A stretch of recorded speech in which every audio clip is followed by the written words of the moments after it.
কাজ হচ্ছে এমন একটা জিনিস, সব কাজকে মূল্যায়ন করা প্রয়োজন, তাই না? ছোট হোক বড় হোক, কাজ তো কাজই, তাই না?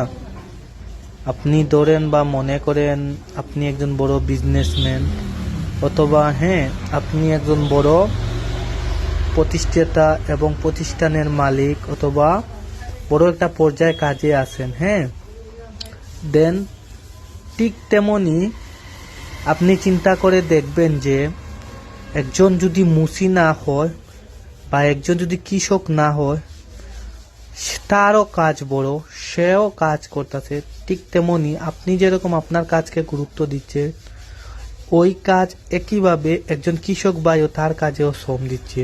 পার্থক্যটা হচ্ছে আপনি কাজ করতেছেন এসির তলে বসে, কৃষক ভাই কাজ করতেছে রোদে বৃষ্টিতে জ্বরের মধ্যে, কিন্তু পরিশ্রমের দিক দিয়া কৃষক ভাই বেশি পরিশ্রমী, তাই না?